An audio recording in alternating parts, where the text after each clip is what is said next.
അന്തിമഘട്ടത്തിലാവുമ്പോഴാണ് ഇത് അറിയിക്കുന്നത്. വരാം. സുഹൃത്ത് പറഞ്ഞു തന്നാൽ ഞാൻ ഈ മരുന്ന് കഴിക്കാൻ പാടിച്ചു. ഇതിന്റെ ശരിക്കുള്ള പേരെന്താ? ഈ പ്രദേശത്താണ് ഇതുള്ളത്. ഇവിടെ ഒരുപാടുണ്ട്.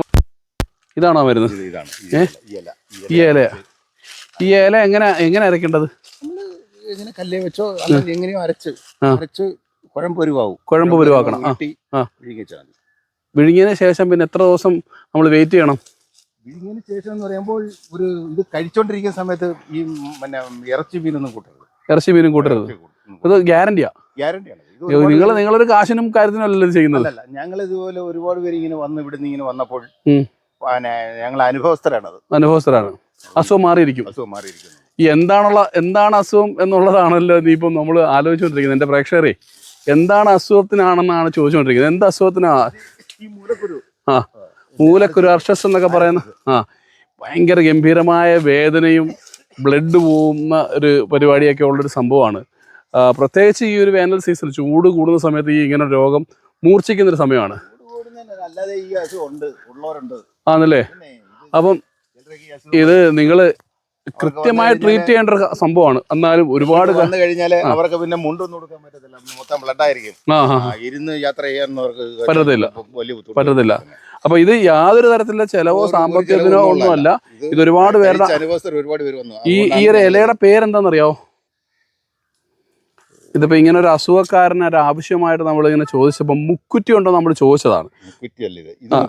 മുക്കുറ്റി ഉണ്ടോ എന്ന് ചോദിച്ചപ്പം ഇദ്ദേഹം പറഞ്ഞത് ഇവിടെ നമ്മുടെ ഈ കടത്ത് നിൽക്കുന്ന ചേട്ടനാണ്. അപ്പം അദ്ദേഹം പറഞ്ഞത് ഇങ്ങനൊരു സംഭവമുണ്ട്, ഒരുപാട് പേർക്ക് അസുഖം മാറിയിട്ടുണ്ട്. എന്തായാലും അസുഖമുള്ള 1-2 ആളുകൾക്ക് ഞാൻ ഈ മരുന്നൊന്ന് കൊടുക്കാൻ ഉദ്ദേശിക്കുകയാണ്.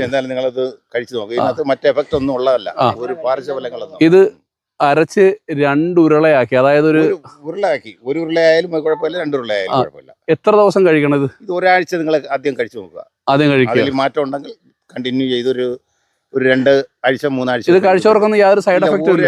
ഇത് സൈഡ് എഫക്ട് വരുന്നതല്ല. ഒന്നുമില്ല. ഇത് ആരാ കണ്ടെത്തിയത് ഇങ്ങനെ ഒരു മരുന്ന്? ഇതിന്റെ അനുഭവസ്ഥൻ ഒരാൾ ഇത് കൊണ്ടുപോയി കഴിച്ച് അയാളാണിത് ഇങ്ങനെ പലർക്കും പിന്നെ അത് ദൂരെ നിന്നൊക്കെ ആളുകൾ വന്ന് ഇത് പറിച്ചുകൊണ്ട് പോയിട്ടുണ്ട്. അപ്പൊ നമ്മുടെ ഒരാളിങ്ങനെ പറഞ്ഞ് ഇവിടെ അങ്ങനെ ആ രീതിക്കാണ് ഇത് നമ്മൾ മനസ്സിലാക്കുന്നത്.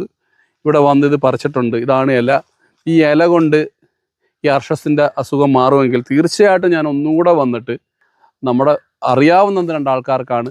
അപ്പൊ അവർക്ക് അസുഖം മാറുവാണെങ്കിൽ ഉറപ്പായിട്ടും ചിലപ്പോൾ ചില ഡോക്ടർമാര് പറയും ഇത് വെട്ടിപ്പാണെന്ന് പറയും. ഒരിക്കലും വെട്ടിപ്പല്ല. ഈ സസ്യങ്ങൾ എന്ന് പറയുന്നല്ലേ, കഴിച്ചൊരു അനുഭവം ഉണ്ട്. അവർക്ക് മാറിയപ്പോൾ പിന്നെ നമുക്ക് അതെ ഈ ഭൂമിയിൽ ഓരോന്നിനും ഓരോ ദൗത്യമുണ്ട്. നമ്മുടെ ഈ ഭൂമിയിൽ നമ്മളെ പോലെ തന്നെ ഓരോ സസ്യങ്ങൾക്കും അതിൻ്റെതായ പ്രത്യേകതകൾ.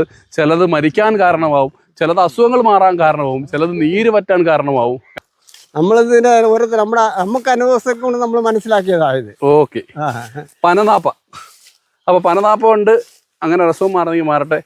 അപ്പോൾ നമ്മുടെ വീഡിയോ മറ്റുള്ളവരിലേക്ക് ഒന്ന് പങ്കുവെക്കുക. ഇത് ആർക്കെങ്കിലും ഒക്കെ എല്ലാ പ്രദേശത്തുള്ള ആൾക്കാർക്ക് ഇത് ഉപകാരപ്രദമാകട്ടെ. നാട്ടിൽ ഭൂരിഭാഗം ആൾക്കാർക്ക് ഇതിപ്പോ ഇത് പുറത്ത് പറയാൻ പറ്റാത്ത ഒരു അസുഖമായിരുന്നു. നാണക്കേട് കൊണ്ട് പറയാൻ പറ്റാത്തൊരു. ഇതിപ്പോ അങ്ങനെ അസുഖം വരുമ്പോ നാണക്കേട് വിചാരിച്ചിട്ട് കാര്യമില്ലല്ലോ. ചിലത് അങ്ങനെ വിളിച്ചു നോക്കും ഇതിൽ. അതെ. അന്തിമഘട്ടത്തിലാവുമ്പോഴാണ് ഇത് അറിയിക്കുന്നത്. ഓക്കെ, ഒരുപാട് നന്ദി അണ്ണാ. ഓക്കെ. നമ്മളിത് നമ്മുടെ വെള്ളം ഇത് നമ്മളെ നാളെ വരും ഞങ്ങൾ രാവിലെ. മീൻ വേണം ഞങ്ങൾക്ക്. രാവിലെ ഒരു 6 മണി ആകുമ്പോഴത്തേക്ക് വരാം. തീർച്ചയായിട്ടും നിങ്ങൾ ഈ ഒരു വീഡിയോയിലൂടെ ഞാൻ പങ്കുവച്ച ഈ ഒരു നിർദ്ദേശം അല്ലെങ്കിൽ ഈ ഒരു അറിവ് ഒരുപാട് പേർക്ക് അറിയാതിരിക്കും. എന്താണ് കൃത്യമായിട്ട് ഈ അസുഖങ്ങൾ മാറ്റിയ ആൾക്കാർ ഒരുപാട് അനുഭവസ്ഥരുണ്ടാവും. അവരൊക്കെ ഒന്ന് കമന്റ് ചെയ്യുക. ആവശ്യമുള്ള ആൾക്കാർക്ക് മാലുമേക്കടവിൽ ഇവിടെ ചേട്ടൻ സ്ഥലത്തിലെ കടത്തുകടവ് എന്ന് പറയുന്ന സ്ഥലത്ത് വന്നാൽ മതി. അപ്പോൾ തീർച്ചയായിട്ടും ഇതൊരു ഞങ്ങളുടെ ഒരു പുതിയ അനുഭവമാണ്. ഇതൊന്ന് പങ്കുവെച്ചെന്ന് മാത്രം. നന്ദി, നമസ്കാരം.